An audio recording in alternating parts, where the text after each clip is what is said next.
I want you to picture the scene for a moment. It's January 2nd, 2026. You are standing on the quayside at the port of Douala-Bonneberry.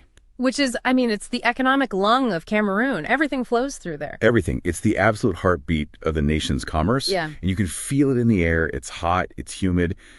It's the dry season, technically. But this is Douala, so the air is just heavy. It sticks to your skin. And normally that place is just a symphony of chaos, right? Exactly. Organized chaos. You've got cranes swinging these massive containers overhead, trucks idling in lines that stretch for miles, it seems. It's a machine that never, ever sleeps. And it's a machine that generates a staggering amount of cash. If you control the port, you really do control the flow of the entire country's economy. That's the key. But on this specific morning, something's off. The rhythm's broken. You walk over to the scanning terminal. Choke point. The choke point, exactly. This is where every single container gets x-rayed for customs. It's how the state is supposed to make its money. Yeah. And you see the equipment from SGS, the Swiss multinational, just sitting there. Dark. Silent. Dark. The operators are just standing around, hands in their pockets, looking completely baffled. And we should be clear, SGS isn't some minor player. They are the absolute gold standard for this kind of work globally. Their name on a contract is supposed to be a guarantee of legitimacy. They've had this contract for decades, in fact. Their presence is what tells the world, yes, we are collecting our taxes properly. But today, nothing. And right next to their silent machine. Right next to them, literally just a few meters away, a whole new set of machines is humming to life. Brand new staff, different uniforms, and a logo for a company that honestly nobody had ever really heard of until a few weeks prior. Transatlantic DSA. Which, let's be honest, that sounds like a shell company name from a bad spy novel. It really does. But here's the part that makes this a deep dive. This isn't just a contract dispute. Yeah. 4 days before this scene, on December 29th, 2025, the finance minister of Cameroon, a man named Louis-Paul Mortazi, sent an absolutely furious directive.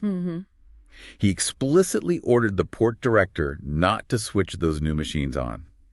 He said, in no uncertain terms, the SGS contract is valid until 2032. He cited the law. He cited the budget.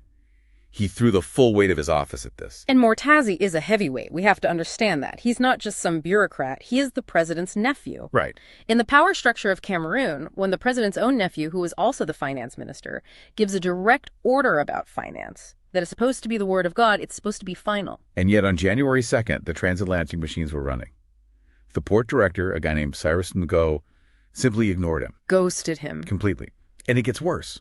Within weeks, the military chief of staff himself sends a formal letter, telling this massive Swiss company to pack up their things and leave definitively. It's just a stunning moment. You have a mid-level bureaucrat, the port director, openly defying one of the most powerful men in the country, a member of the first family, and the military steps in to back the bureaucrat. It shouldn't happen. That hierarchy is completely inverted. It makes no sense.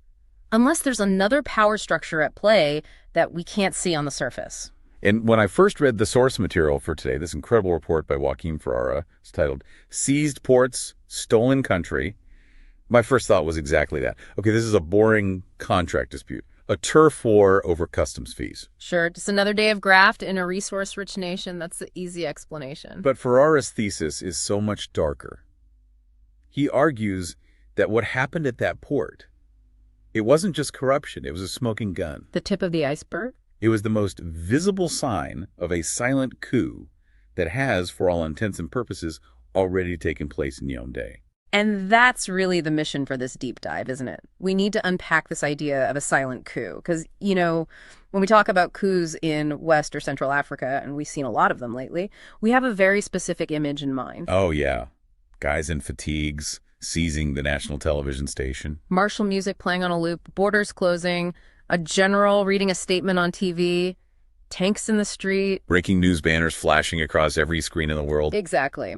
But the argument here, and it's a compelling one, is that the most effective coup of the 22nd century doesn't need a single tank. It just needs a pen. It just needs a pen. And a delegation of signature. And it can happen while the president, the actual head of state, is technically still in office, maybe even sleeping soundly in a luxury hotel suite thousands of miles away. And that president, Paul Biya, is 92 years old. 92, the oldest head of state on the planet. He's been in power since 1982. 44 years. I mean, it's hard to even comprehend that kind of time frame. I was looking at the flight logs mentioned in the research. He spends months, literally months at a time, at the Intercontinental Hotel in Geneva. Racking up bills that would make your eyes water. The entourage costs are something like $65 million over the years. It's staggering. But the key isn't the cost, it's the absence. He's just not. He's physically frail, sources say he's mentally distant.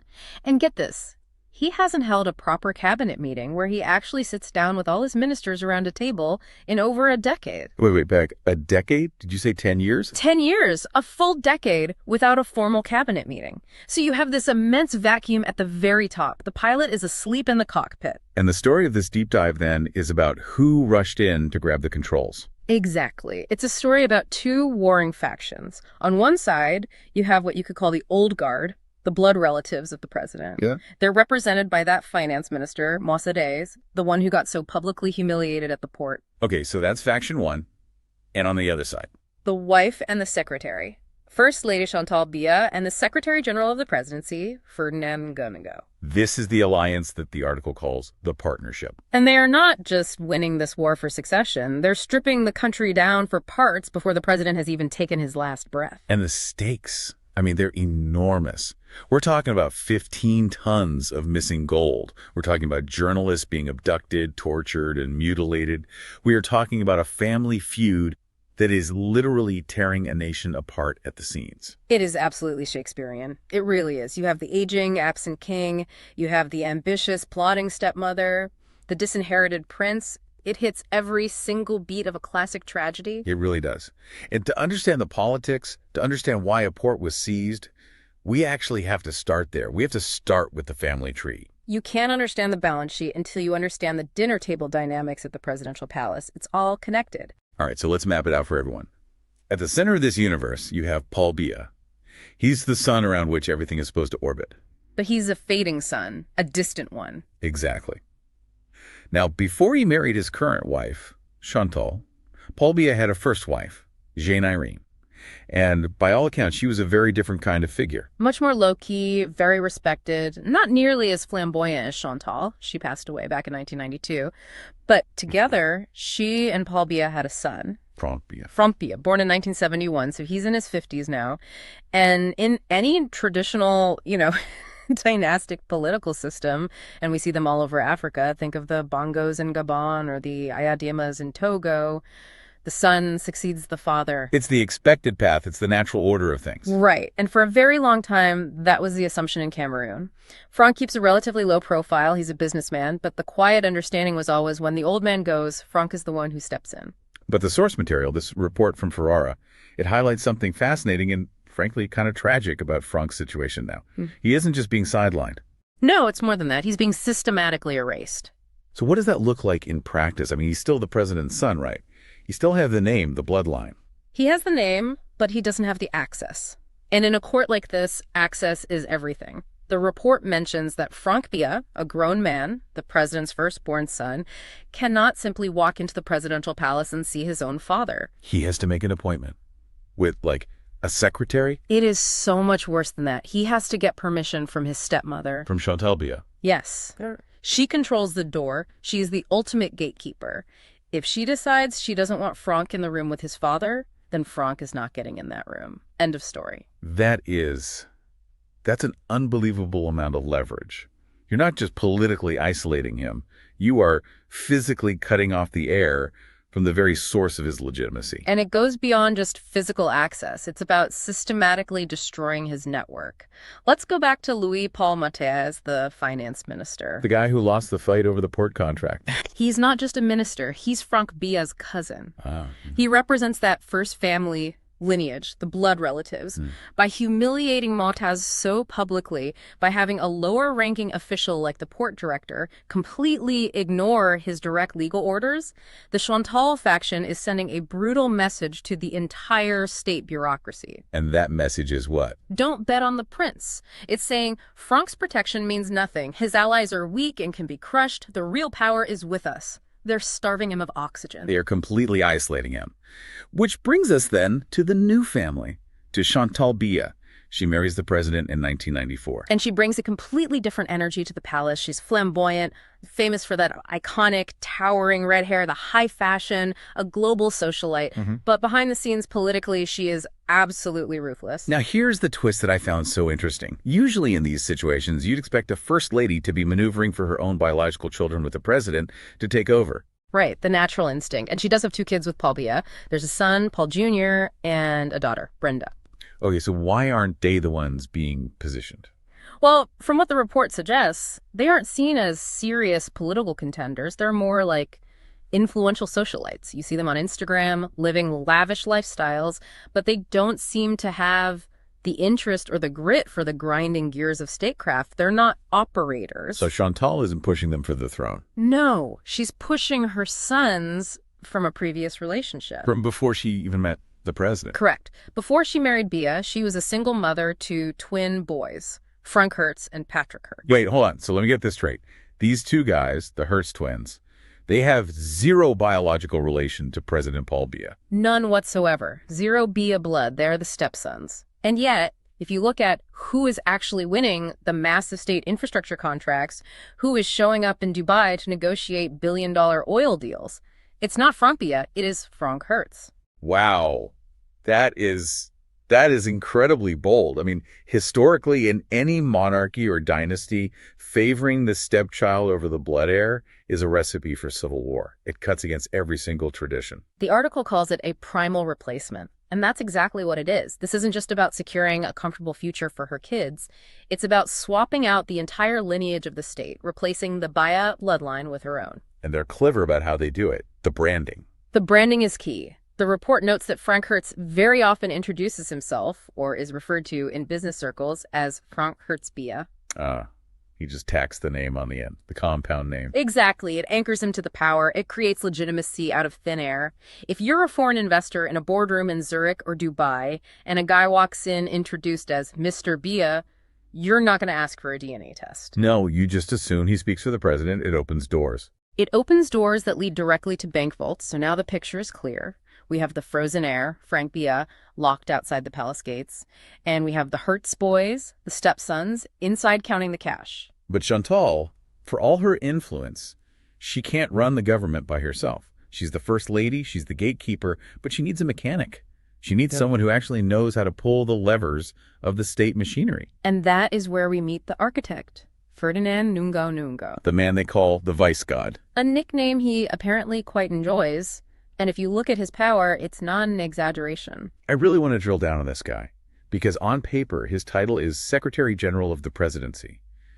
In a U.S. context, that sounds like a chief of staff. You know, important, definitely, but not the guy with his finger on the button. Why is Nungo Nungo so uniquely powerful? It all comes down to a single piece of paper. A decree signed in February 2019. This document is the absolute keystone of the entire silent coup. Okay, what did it say? It granted Ferdinand Nungo a permanent delegation of signature. Delegation of signature. Break that down for us. Legally, what does that actually allow him to do? In most governments, power is delegated for specific tasks or limited times. You know, you can sign for this budget item, or you can sign in my name this week while I'm at a conference. This decree was a blank check. A permanent blank check. Permanent. It allows Nungo to sign any document as if he were the president. So if he signs a decree firing a minister. Legally, it's as if Paul Biya signed it himself. If he authorizes a payment of $100 million from the Treasury, it's Paul Biya's authorization. And because the actual president is absentee? Because he's in Geneva or resting or just unavailable, Nungo becomes the de facto head of state. He is the government.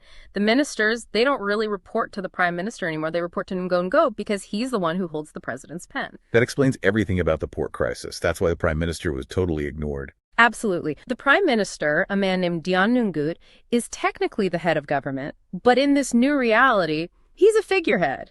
If the port director, Cyrus Ngo, knows that he has the backing of Ngo, he can laugh in the prime minister's face, and he basically did. So what's the bond between Ngo and Chantal? Is it just a marriage of convenience? It's deeper than that. It's tribal and it's geographic. Ngo is from a town called Nanga Iboko. And that's significant because... It's Chantal Biya's hometown. It's in the Upper Sanaga region. So they're from the same place, the home team. In Cameroonian politics, that kind of bond is immensely powerful. The report describes their dynamic perfectly. Chantal is the supreme arbiter. She decides who is in the inner circle and who is out. Goodgo is the operations manager. He's the one who executes her will through the state apparatus. And I feel like there's a but coming. He's not just a loyal servant doing her bidding. Oh, not at all. He has his own ambitions. He is voracious. He's not just holding the throne for Chantal's sons to inherit. He is building his own parallel empire, his own war chest. And we have evidence of that. The investigation uncovered a trail of assets. Properties in France, in Belgium, in the U.S. He tried to seize direct control of the national oil company, SNH, just this year. And the methodology of how he acquires this wealth, how he consolidates his power. Well, that leads us directly into the dark heart of this story. Because when you start stealing on this industrial scale, eventually people start asking questions. And when people ask the wrong questions in Yerde, they tend to disappear. Precisely. Which brings us to Section 3, the blood cost. We have to talk about Martinez Zogo. This is where the story shifts from, a political thriller in something much, much darker, a horror movie. It really is. Martinez Zogo was a radio host. His show was called Embouteillage, which means gridlock, and that's what he did. He created gridlock. He was a firebrand. He would get on the air and he would just shout. He named names. He didn't care who he offended. He was fearless. And in January 2023, he had a very specific target in his sights. He was going after a man named Jean-Pierre Amogu Belinga. Belinga is a media mogul, very rich, very flashy, owns TV stations, newspapers, but politically, he was a key ally of the finance minister, Motaz. So he was an ally of Franck Bia's cousin, part of the old guard. Exactly. Zogo was attacking the faction that opposes Ngo. He was on the radio claiming he had government documents, dossier, showing suspicious payments of around $79 million from the Treasury to Belinga. He was doing major damage to the Motaz camp. So logically, you would think the danger to Zogo would come from the people he was exposing. Right. If I'm on the radio calling you a thief, I expect you to come after me. But the reality in Cameroon is like 4D chess. It's never that simple. Never. Zogo was abducted from outside a police station on January 17th, 2023. His body was found 5 days later, dumped on the outskirts of the city, and the state of the body. It sent a message that went far beyond just shut up. The details in the source material are absolutely gruesome on this. He was systematically tortured, his fingers were severed, his tongue was mutilated, his genitals were destroyed.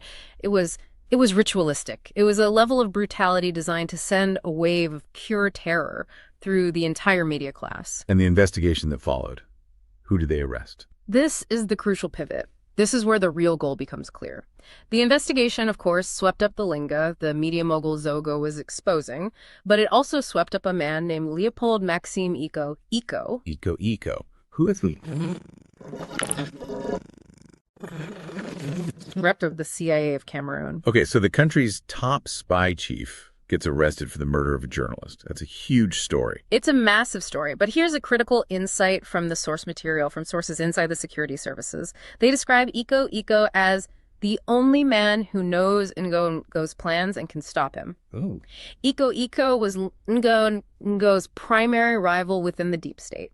He had his own network, his own power base. He was a check on the Secretary General's ambition. So by pinning the Zogo murder on Belinga and the intelligence service, the investigation effectively decapitated the one state agency that could pose a genuine threat to the vice god. So it doesn't even matter who actually ordered the hit on Zogo. Yep. You just have to look at the result. The result was that Ngo's biggest institutional rival was thrown in a maximum security prison. Precisely. And there's another layer to this. Just before Zogo's murder, there was a massive scandal brewing called COVIDgate. Millions and millions of dollars of COVID relief funds had been embezzled. And an arrest warrant was actually issued for Ferdinand Ngo in October 2022. An arrest warrant for the vice god himself. A legitimate arrest warrant. But in the chaos and the national horror that followed Zogo's brutal murder, and with the intelligence chief Iko suddenly arrested and disgraced, all talk of that warrant just vanished. It disappeared. The opposition leader, a woman named Kawala, she put it perfectly, she said it looked as if one faction wanted to use Zogo's murder to destroy a different faction. It's a purge. It's a classic Stalinist purge disguised as a murder investigation. You use a crime as a pretext to eliminate your political enemies. And it worked flawlessly. The warrant evaporated. Ngo is still in his office, more powerful than ever. Ego is still in jail, and the journalists, He got the message. loud and clear. Another one, Jean-Jacques Olabere, was shot dead just a few weeks after Zogo. He had gone on television the night before his death and basically predicted that he would be next. It creates an atmosphere of absolute terror. If they can touch the head of intelligence, if they can butcher a famous radio host in that manner, then nobody is safe. And that silence is profitable, because while the entire country is terrified, looking over their shoulder for the black vans, the extraction machine, the business end of this silent coup, is shifting into its highest gear. Okay, so let's talk about that machine. We've covered the power politics and the violence. Now we need to follow the money. Section 4, the extraction machine. And we're right back to the Hertz boys. Frank Hertz, the ambitious stepson. I want to understand the mechanics of this. He's not a government official. He's a private citizen. How does a guy like that end up with these colossal state contracts? He went from being a guy with an MBA in logistics to being one of the country's biggest industrial tycoons, seemingly overnight. His company is called H-Log, or H-Logistics. And the way it works is just breathtakingly simple. The source describes the mechanism as a whisper in the ear. A whisper. A whisper from his mother, Chantal, to her operations manager, the Ngo. My son is interested in this. The Ngo, using that delegated signature authority, picks up the phone and calls a guy like Cyrus Ngo at the port of Douala. And suddenly, HLOG has the contract. No bidding process, no competition, no tenders. None. Just a whisper and a signature. And these are not small contracts. We are not talking about supplying paper clips to the government. No, this is the backbone of the country's infrastructure. HLOG got the contract to transport the 85-ton transformers for the national electric grid. 85 tons. You need incredibly specialized equipment for that. Heavy haulers, engineering teams, permits. Did HLRC even own a truck that could do that? It doesn't matter. They had the contract. That's the only thing that matters. They likely subcontracted the actual heavy lifting to a real company and skimmed a fortune off the top. They handled the logistics for the Nautical hydroelectric dam. That's the biggest infrastructure project in Cameroon's history. The biggest. They built the stadiums for the African Cup of Nations. And, as the source points out, they even got their own private fiefdom at the port. A private terminal. 5,000 square meters at the port of Douala, allocated for their private operations. It's like having your own sovereign territory inside the country's main gateway. You can bring things in, you can take things out, without the usual prying eyes of customs. There's a detail in the article about a theft at his house that, as I said before, just blew my mind. It feels like a scene straight out of a show like Narcos. The tell, that's what it is. In 2024, it was reported that 8 billion FCFA was stolen from Frank Hertz's residence. 8 billion. Now, what is that in U.S. dollars? It's about 13 million U.S. dollars. 13 million in cash stolen from his house. In cash. Who keeps $13 million in cash lying around their house? People who are operating in a parallel economy, people who cannot put that money into the formal banking system because it would trigger every anti-money laundering alarm on the planet. Mm-hmm. If you walk into a bank with $13 million in a suitcase, questions get asked. So you keep it in the basement. It's a staggering amount of liquidity. It just shows you the sheer scale of the cash flow here. This isn't just skimming a bit off the top. This is a fire hose of public money being diverted directly to the Hertz family. And it isn't just logistics and construction. It's oil, too. The SNH, the National Oil Company. This is the crown jewel of the Cameroonian state. We mentioned earlier that Ngo tried to take it over directly by firing its longtime head and failed. But even without that total takeover, they are deeply embedded in its operations. Oh, what's the entry point? Through the wives' network. It's fascinating. The wife of the powerful SNH head, a woman named Nathalie Moudiki, is a very close ally of Chantal Biya through an organization called CERAC. What's that? It's the First Lady's charitable foundation, but in reality, it functions as a sort of social and political gatekeeper for the elite women of the regime. And Nathalie Moudiki runs a key subsidiary of the oil company called Star. It's described as an offshore shell structure. It runs these massive petroleum projects, often without the approval or even the knowledge of the main SNH board. It's a black box. And guess who showed up at a Star strategy meeting in Dubai in June 2024? Let me guess. Frank Hertz. Frank Hertz Biya, as he was likely introduced. sitting in on high-level oil planning meetings, shaping the future of the nation's most valuable resource despite holding no official government role whatsoever. He's just the son. The stepson. It's a complete capture of the state. You have the stepson managing the oil, the secretary general managing the signatures, and the first lady managing the access to the president. It's a perfect closed loop. And if you think the oil deals and the port contracts are bad, we have to talk about the gold. This is Section 5, and honestly, this part feels less like corruption and more like a heist movie on a national scale. The gold drain. It is arguably the most blatant and quantifiable looting of the state.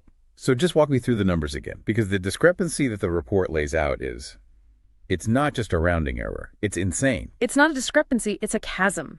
So in the year 2023, the government of Cameroon officially declared that it exported a grand total of 22.3 kilograms of gold. 22 kilograms. I mean, I could fit that in a couple of sturdy gym bags.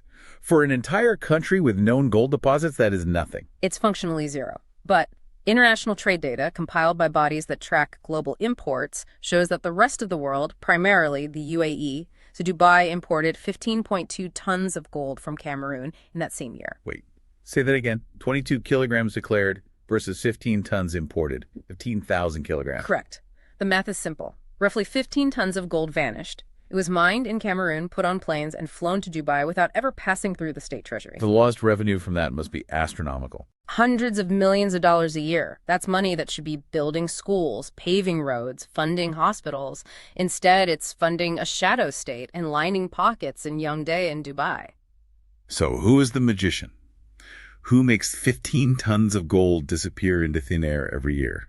All roads, according to the investigation, lead to one man, Oswald Babok. And who is he? His official title is Deputy Director of the Civil Cabinet at the Presidency, but his real unofficial job title should probably be Chantal Bia's fixer.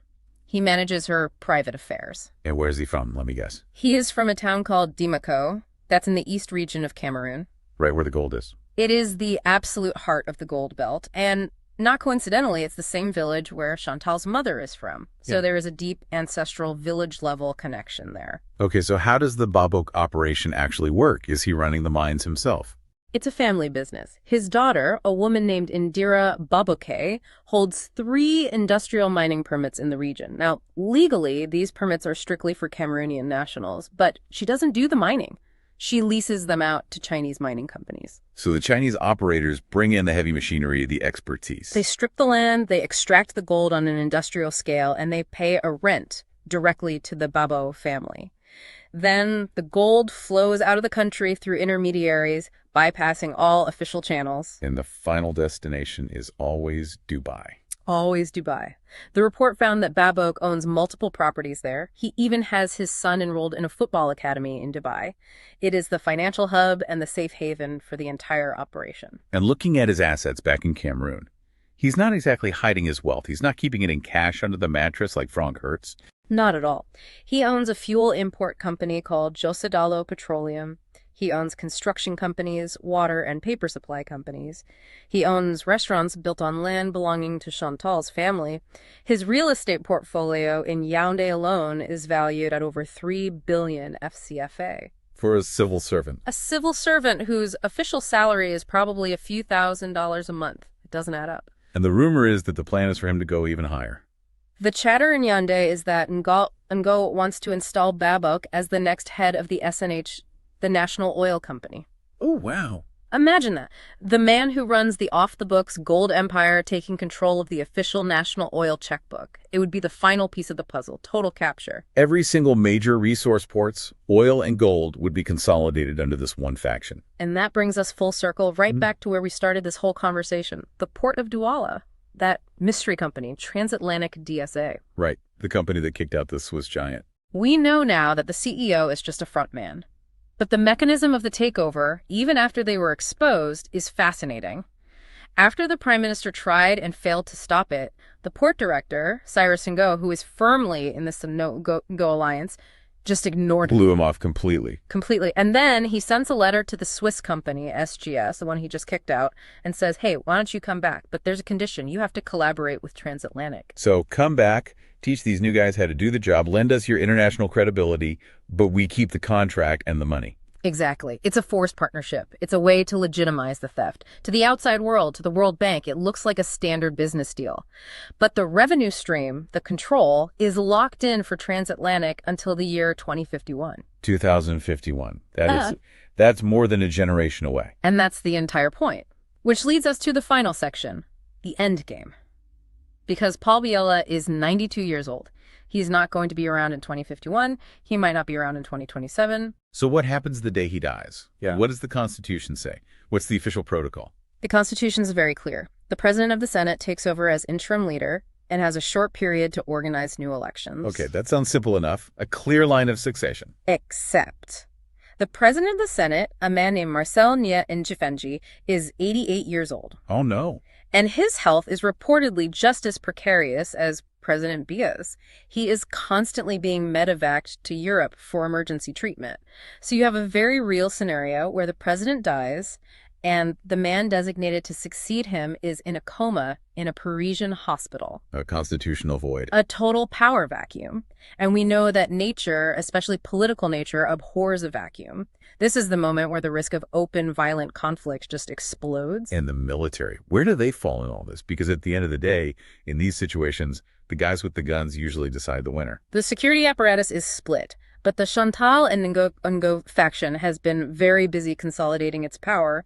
The chief of staff of the military, General Mugo Emmanuel, Let me guess. he's the one who signed the official order kicking SGS out of the port. That tells you everything you need to know about his allegiance.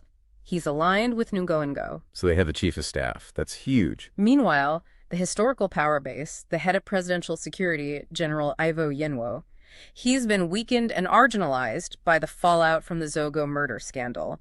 So the chessboard is definitely tilted in favor of the partnership. So if the president passes away tomorrow, Ngo just steps in and declares himself in charge. That's the silent coup thesis. The argument is that they don't even need to do that. They don't need to stage a dramatic, violent overthrow.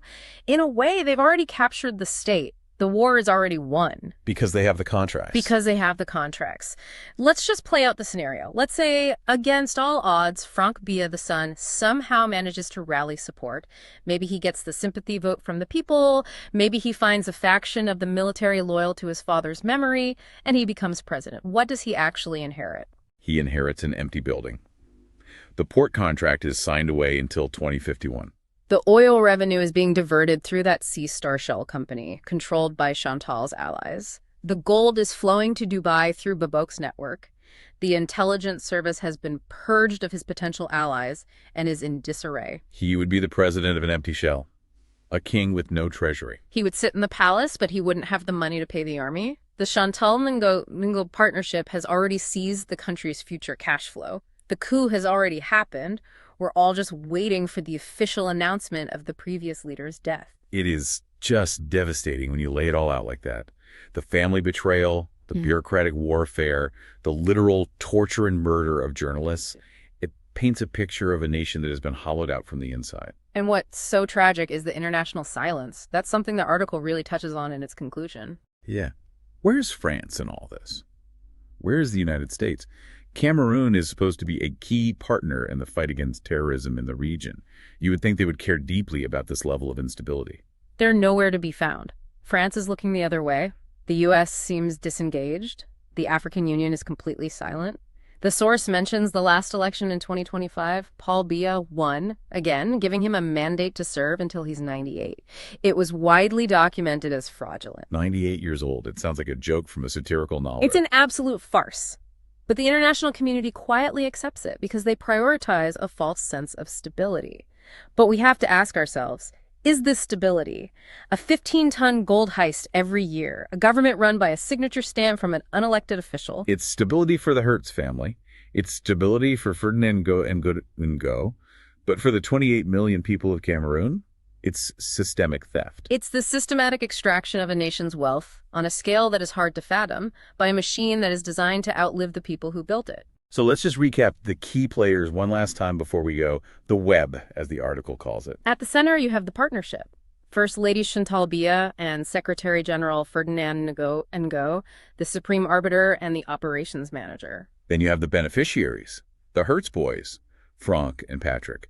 The stepsons getting fabulously wealthy on contracts they didn't earn, branded with a powerful name that isn't biologically theirs. Then come the enforcers, a guy like Oswald Baböker running the gold in Chantal's private affairs, a guy like Cyrus Ngo in the port locking down the customs revenue. And finally you have the victims. Frank Bia, the son frozen out of his father's life and his own inheritance, Martinez Zogo and the other journalists who were silenced in the most brutal way imaginable, and ultimately, the entire nation of Cameroon. It's a lot to process. It really does make you rethink what a coup d'etat actually looks like in the 21st century.